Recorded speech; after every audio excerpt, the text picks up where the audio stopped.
দোল পূর্ণিমার দিন বাড়ির তুলসী তলায় গোপনে পুঁতে দিন এই একটি জিনিস, বাড়িতে আসবে প্রচুর অর্থ ও সৌভাগ্য।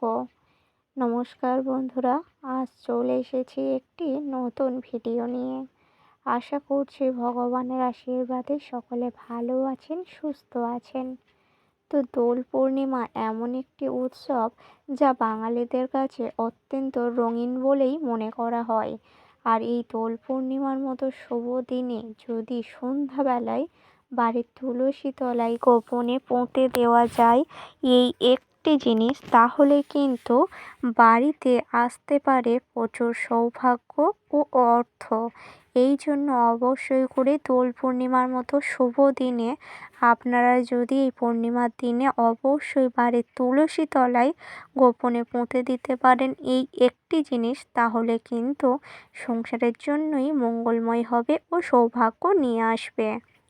এই জন্য ভিডিওটি সম্পূর্ণ দেখতে থাকুন, একদমই স্কিপ না করে। আর আমার চ্যানেলে নতুন হলে অবশ্যই চ্যানেলটিকে সাবস্ক্রাইব করে রাখুন পরের ভিডিও পাওয়ার জন্য। তো এবার চলে আসি মূল বিষয়ে। সামনেই কিন্তু আসতে চলেছে দোল পূর্ণিমা, হাতে গোনা মাত্র আর কয়েকটা দিন, তারপরেই কিন্তু দোল উৎসব পালিত হবে। এই দোল উৎসব কিন্তু বাঙালিদের কাছে অত্যন্ত একটি শুভ দিন বলেই মনে করা হয়, এবং তার সাথে সাথে এই দোল উৎসবের সাথে সাথে আপনারা যদি এই কাজটিও করতে পারেন তাহলে কিন্তু বাড়ির জন্যই মঙ্গলময়ও হয়। এই জন্য অবশ্যই করে হিন্দু শাস্ত্রে হিন্দু বাড়িতে দোল উৎসবের দিনে এই নিয়মটি আপনারা যদি মেনে চলেন তাহলে দেখবেন সংসারে আপনাদের মঙ্গলময় হবে এবং অর্থ সৌভাগ্যে ভরে উঠতে পারে। এই জন্য অবশ্যই করে বাড়ির তুলসী তলায় দোল পূর্ণিমার দিনে সন্ধ্যাবেলায় গোপনে চুপচাপ পুঁতে দিন এই একটি জিনিস। দেখবেন বাড়িতে অর্থ সৌভাগ্য আসবে, এবং এই জিনিসটি তুলসী তলায় পুঁতে দেওয়ার ফলে বাস্তুদোষ, নেতিবাচক শক্তি যদি গৃহেতে থাকে তার থেকেও মুক্তি পেতে পারেন। এই জন্য অবশ্যই করে দোল পূর্ণিমার দিনে এই বিশেষ কাজটি আপনারা করুন গোপনে, যা সংসারের জন্যই শুভময় হবে, বাড়ির কল্যাণ হবে। এবং তার সাথে সাথে এই কাজটি যদি আপনারা গোপনে করতে পারেন তাহলে আপনার স্বামীর আয় উন্নতি বাড়বে এবং সংসারে অর্থনৈতিক দিক থেকেও উন্নতি হবে। এই জন্য দোল পূর্ণিমার মতো শুভ উৎসবে অবশ্যই আপনারা সন্ধ্যাবেলায় গোপনে তুলসী তলাতে পুঁতে দেবেন এই একটি জিনিস। আর এই কাজটি আপনারা যখনই করবেন সবার চোখের আড়ালেই কিন্তু করতে হবে। হ্যাঁ বন্ধুরা, বাড়ির তুলসী তলাতে সন্ধ্যাবেলায় দোল পূর্ণিমার দিনে তুলসী তলায় গোপনে পুঁতে দেবেন এই একটি জিনিস, যা সবার নজরের আড়ালেই করবেন, তারপরেই কিন্তু ফলদায়ী পাবেন এই কাজটির ফল। হ্যাঁ বন্ধুরা, এই কাজটি কিন্তু অবশ্যই গোপনেই করবেন যেন না কারোর নজরে পড়ে। এই দোল পূর্ণিমা এমন একটি উৎসব যা বাঙালিরা নানান রঙে মেতে ওঠে এই দিন। এই জন্য প্রত্যেকের জীবন রঙিন হওয়ার সাথে সাথে সুন্দর হওয়াটাও অত্যন্ত জরুরি, এবং জীবন কিভাবে সুন্দর হবে এবং মঙ্গলময় হবে তা জানাও কিন্তু বিশেষ দরকার। সংসারের জন্য বাস্তুশাস্ত্রে এমন কিছু নিয়মবিধি আছে যা মেনে চলা হিন্দু বাড়িতে, হিন্দু শাস্ত্রে কিন্তু অত্যন্ত প্রয়োজনীয়, যা বাড়ির জন্য মঙ্গল নিয়েই আসে। এই জন্য আপনারা বাড়ির মঙ্গলের জন্য, আপনাদের নিজেদের মঙ্গলের জন্য অবশ্যই চাইলে এই কাজগুলি আপনারা করতে পারেন বা এই বিশেষ নিয়মবিধিগুলিও মেনে চলতে পারেন। দেখবেন আপনাদের জন্যই মঙ্গলময় হবে, বাড়ির জন্যই শুভময় হবে।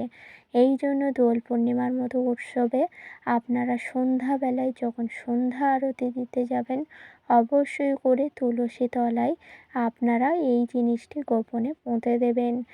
অর্থাৎ দোল পূর্ণিমার দিনে সর্বপ্রথম আপনারা যেই কাজগুলি করবেন, দোল পূর্ণিমার মতো দিনে আপনারা অবশ্যই করে সকাল সকাল ঘুম থেকে উঠে যাবেন।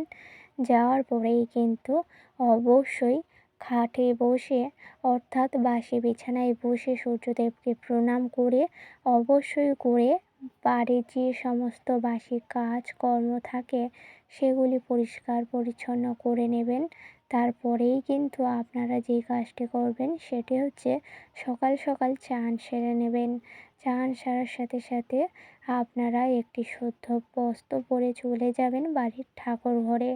ঠাকুর ঘরে যাওয়ার পরে আপনারা যেমন ঠাকুর ঘর পরিষ্কার করে নেন তেমনই পরিষ্কার করে নেবেন। তারপরেই কিন্তু ঠাকুর ঘর ফুল দিয়ে সাজিয়ে তুলবেন এবং তার সাথে সাথে সকালের পূজা সম্পূর্ণ করবেন এবং দোল উৎসবের দিনে অবশ্যই করে আপনাদের ভগবানের ইষ্টদেব অর্থাৎ আপনার ভগবানের চরণেতে অবশ্যই করে রং দেবেন এবং তার সাথে সাথে গুরুজন যারা আছে বাড়িতে তাদেরও প্রত্যেকের পায়েতে রং বা আবির দেওয়াই উচিত এবং প্রণাম করাই উচিত।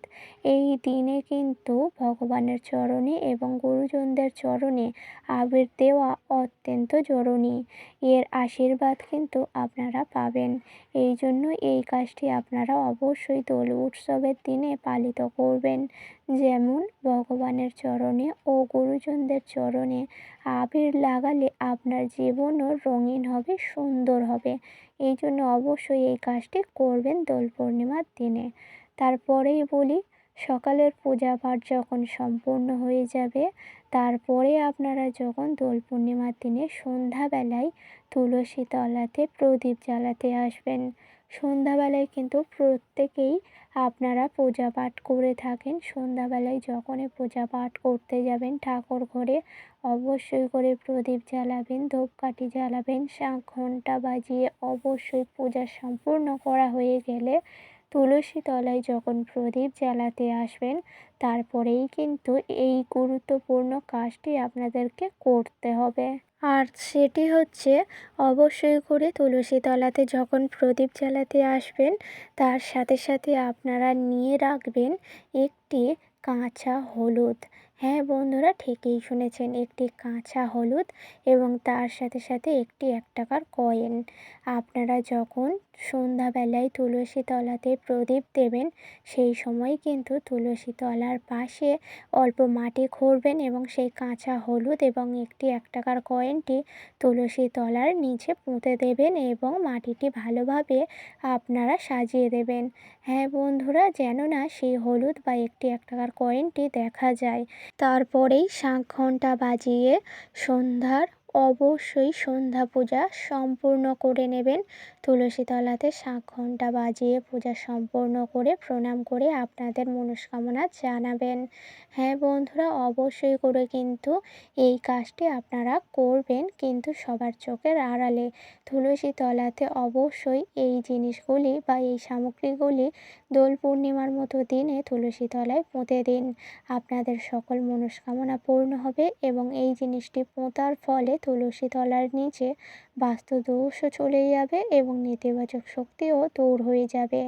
এই একটি কাঁচা হলুদের টুকরো এবং একটি 1 টাকার কয়েন যা তুলসী তলার নিচে রাখা মানে সংসার থেকে নেগেটিভ এনার্জি দূরে রাখা এবং সংসারের জন্যই মঙ্গলময় হয় এই শুভ কাজটি করলে।